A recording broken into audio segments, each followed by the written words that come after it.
and he is a very special gentleman. He is one of the longest serving SAS Fox Memorial players. He, along with Point Chevaliers, Te Vita Latu, are the only active 200 game veterans still playing in our game. He played his 200 SAS Fox Memorial game in August last year when the Howick Hornets took on the Mangere East Hawks. And, to put the icing on the cake for the big fella, he also kicked a conversion. I bet you there wasn't many of those in his career. In his 11 years at Howick, he has only missed 5 games, made his Fox debut for Mount Albert as a 19-year-old, and has won 3, yes, you heard it here, 3 Fox titles, one with Mount Albert in 2006, the other 2 with Howick in 2011 and 2019. He has also tried his hand at coaching for Mount Wellington, where he has had in his teams some few NRL players, I do believe. Ladies and gentlemen, please welcome one of the gentlemen of our game, Mr. Tony Tuia.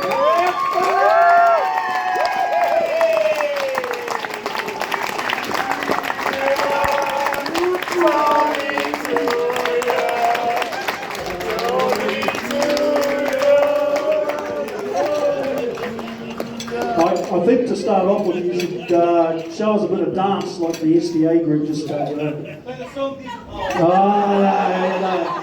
I'm worried about the stage, brother. Well, welcome, Tony. It is a great pleasure to have you here. And obviously, you broke your hand a few weeks back. How's that? Hanging in there, literally hanging in there. Oh, okay. So, well, tell us how you broke it. How'd you break it? Unfortunately, we went down to Point Chev and pretty much said so the wheels fall off and my arm fell off. So, so that's them the breaks, the rugby league, highs and lows. Broke my arm, had an operation.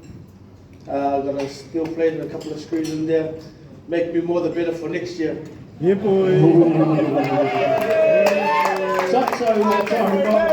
That's not the only injury you've had in your career. What about any other bad injuries you've had over the years? I've been pretty fortunate in terms of injuries.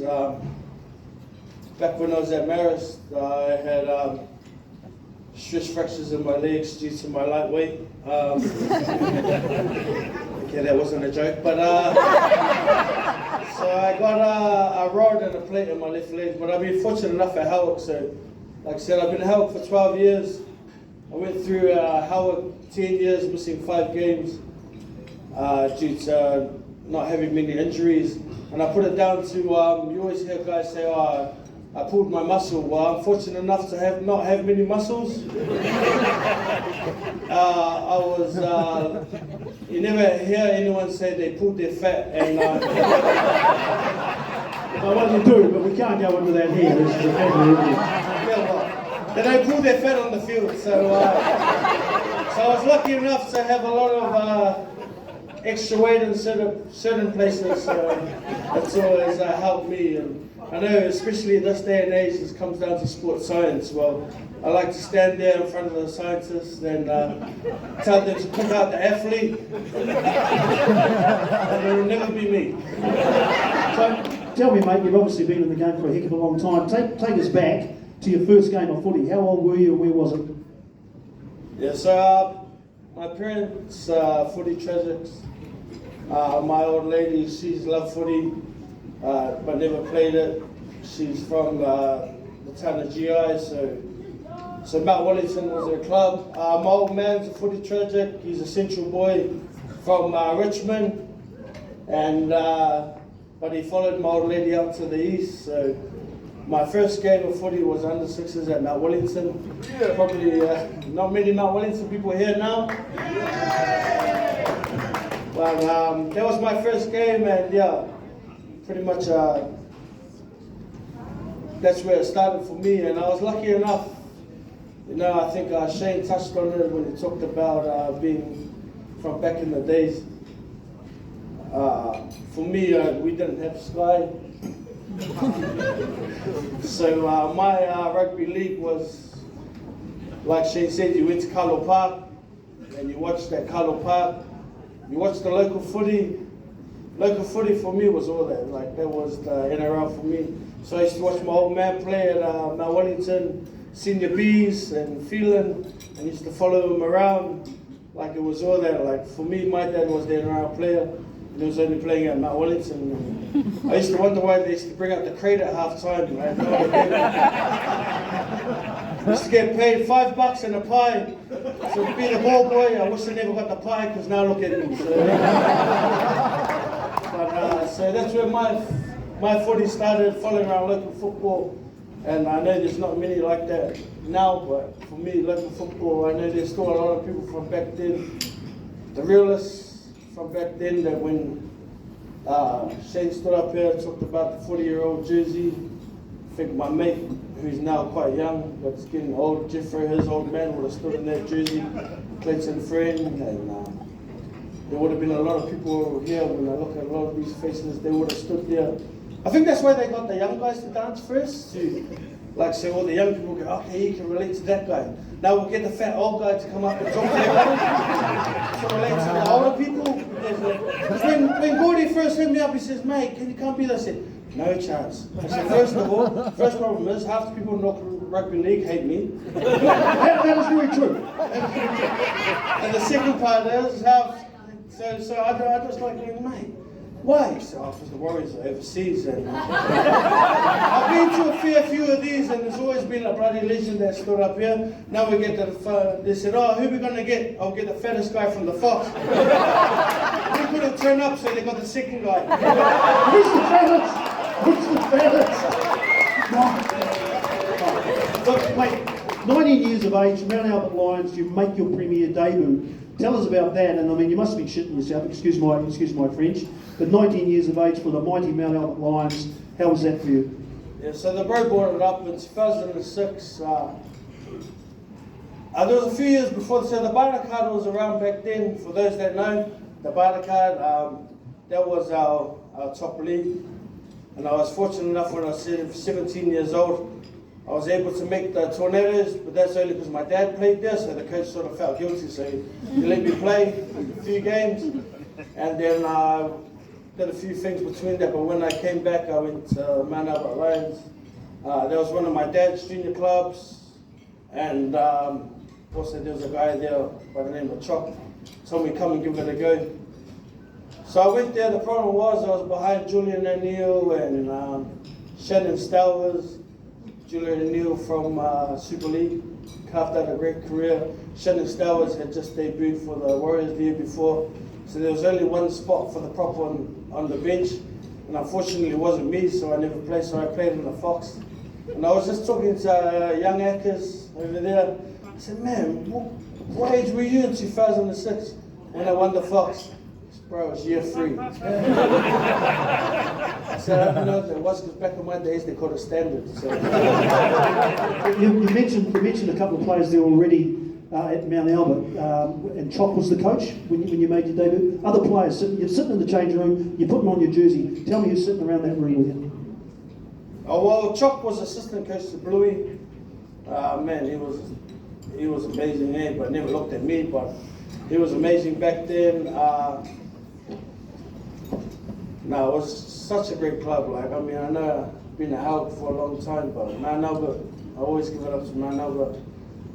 And I still have some great friends there at Mount Albert. I mean, one of the guys at Mount Albert gave my dad a job, so thanks, Louis. But nah, it's a great club.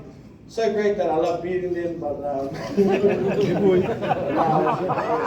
So tell me, such a great love and passion for Mount Albert. Why Howick? How did that come about?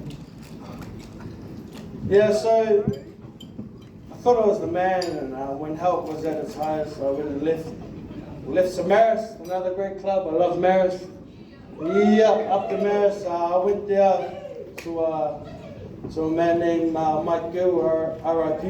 He tried to piece together this with the barter card finished, and I tried to piece together a great Fox team.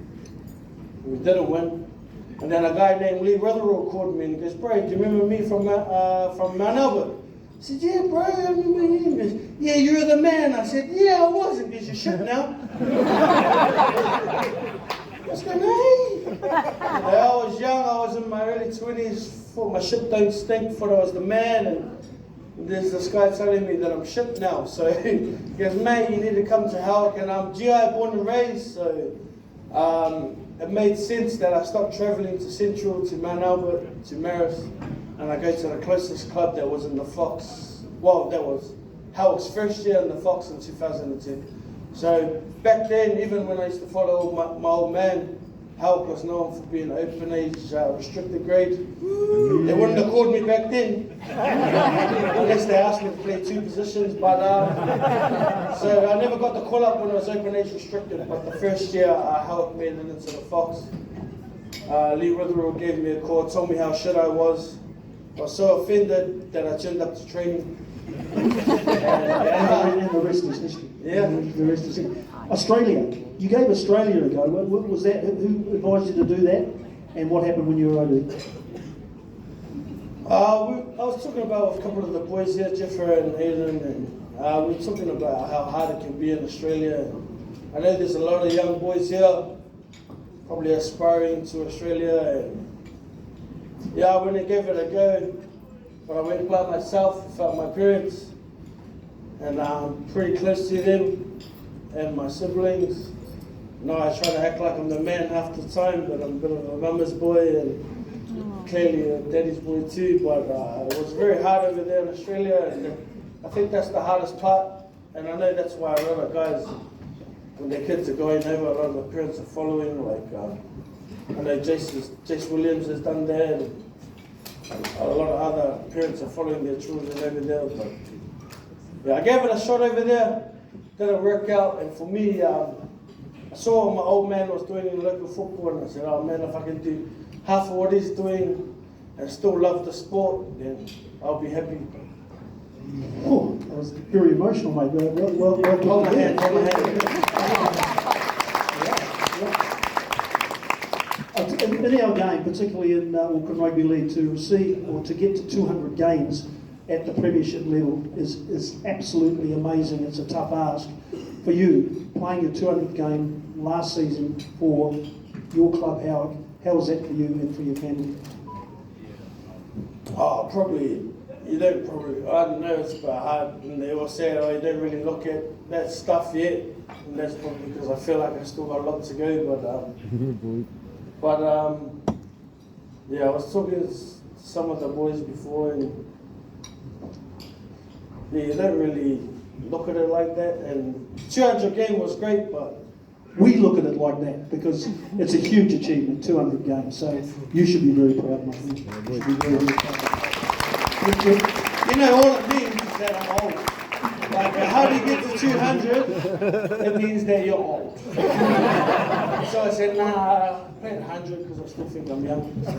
Fox Premierships, 2006, 2011, 2019.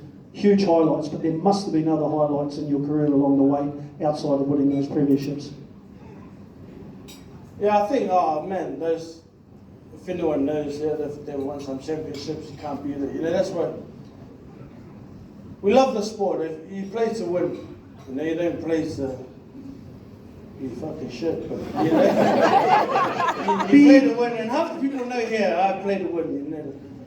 And sometimes I end up on the losing end, and I'm the one that ends up getting laughed at. But I put myself out there. I play to win. I love to win, and I've been fortunate enough to win a few times. Especially so 2006 was amazing for me. I was a young buck when I was at Mount Albert. Every home game we played. So back then, every home game we played, we used to get 50 jugs of beer, which equals a keg. So, man, I was 19, 20 years old living the dream. 20 jugs of beer. Back then, all those young fellas drank the vodka. There was 3 of us that drank beer. I was pissed every home game. So that was. This is a disclaimer from the Auckland Rugby League. Back then, when you won the Rooster, you used to get $200. So Mount Albert used to go, well, we'll give it back to the players, give you some beers. Okay. And then, but the difference with 2011, That was Howick's first one.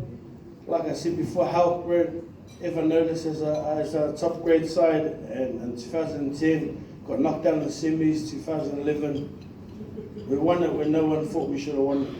So that was massive, not just for the club but for the community. Like, you won't understand, like the Howick people, they're so amazing. The Howick people are amazing. So for me, like in 2011, I had no children back then.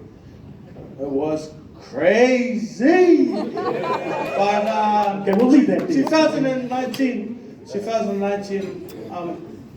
I'm a father to two, and when I won it, it was all about my children. We won it at Mount Smart. An extra time, I made over there, missed the penalty goal that I gave away, and we won it. And the first thing I could think of was my children. So that just shows the stages of life, and that a lot of people might get to. But yeah, so in 2019, I went straight to my babies and grabbed my babies. Yeah. Representative football, New Zealand Māori representative. How was that for you? Very proud moment. Yeah, it's massive for me as New Zealand Māoris. Back then, it was quite big. We used to play against New Zealand residents, and it wasn't very liked. So, but the guy at New Zealand Māoris picked me, and the story behind Māoris, I didn't really have a very strong connection to being Māori. Through my mother, we don't know anyone Māori in our family, so I was very pushed away from being Māori. But then through my dad, who's Samoan, pushed me to play Māori Rugby League, and I got chosen to play for the New Zealand Māoris. So it was pretty big for me. The first time I stayed out of my life, first time I sat through a pool footy was through Rugby League, and that was pretty big for me for cultural identity. So that's what I mean. Rugby League is more than a game. It just leads to so much more. You're doing well here, son. You're doing well here. Pulling it out of my ass. It's a big ass. You're doing around a lot. Changes in the game. Changes in the game for you that you've seen. And if you could, what would you like to change in today's game? So, from when you first started to how we are now, and what you'd like to see introduced or brought back for that matter? Oh, that's a hard question. That wasn't in the email, but I mean, I was talking to a couple of refs here because we like to ref together. So I was talking to Hazza. I was saying a lot's changed in the game from back then to now. I was fortunate enough to come through from the early 2000s to now, and so back then guys used to do a lot to win. Bite, pinch, grab your genitals, just to get by. And as I brought it up, one time I moaned about it in a game. A guy grabbed me by the nostrils, and I moaned to him.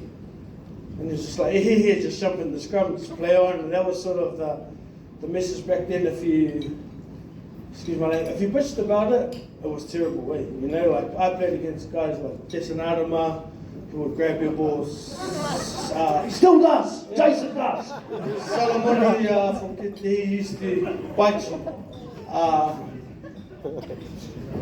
There was guys out there that would do anything to win. Not saying that we would do that now. But I go out there and talk shit, and people think I'm the baddest motherfucker around. Like, ref, look at Tony. I was going, mate, if you bitch like how you're bitching now, like I would be the bitch.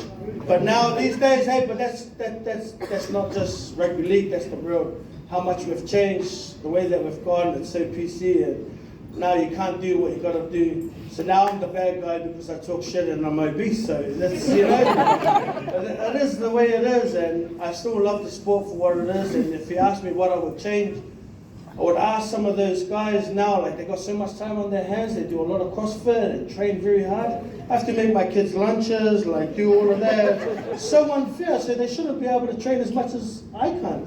Can I change that? No. Well, there we go. It's a great sport, rugby league. It hasn't changed from 100 years ago. Things have changed. It's still a great sport now. We're all here for that reason, so I wouldn't change nothing. Yeah, Well, and I think you've already mentioned there, Tony Tuia, what's in it for the future? Back to Howick next year? Yeah, unfortunately, everyone, I want some more, so... They haven't seen the back of me yet. For me, the key is if I enjoy myself and I can keep up. You probably think I can't, but in my eyes I can. So. My children love it. Those 3 boxes are ticked. Coming back for more, baby. Yeah, I'm sure every single person in this room will be waiting for Tony Tuia to take the field next year for the Howick Hornets. Now, that was amazing, mate. Thank you so much for sharing with us. But before you depart the stage, I'm going to ask Shane, our chairman, Mr. Shane Price, to come forward because we do have a special presentation for you. Now, I'm not sure whether Tuu-uu-iaaaa is in the house tonight. Is Tuu-uu here by any chance? No, he's not. He's not here. Carl, can I get you to come up then on behalf of Tuu-uu-iaaaa because we are going to make a very special presentation to both Tony and to Tuu-uu-iaaaa. So, Shane, if you'd like to make your way up, please. I'm glad Vita's not here because he's 40 and he's got a 6-pack and I'm 30-something. I've got a big pack.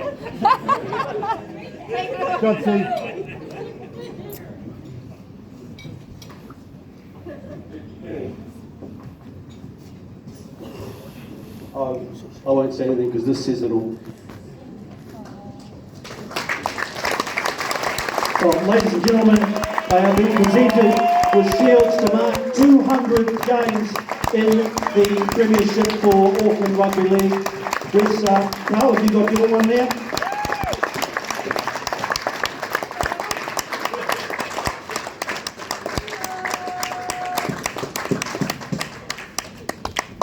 Tavita's looking fantastic tonight. It's key. One of the things, being a traditionalist, is that we don't honour players right across all the grades in regards to the games that they play and the achievements they have on the field. That's going to be resurrected. This is the start of it. We know out there that there's probably players that played 100 or 150 games. I could rattle them off, but I won't say that because that just shows how tragic I am in regards to it. But every year we will honour every player that has a milestone because we don't do it enough. So this goes to Tavita, and well done, Tavita.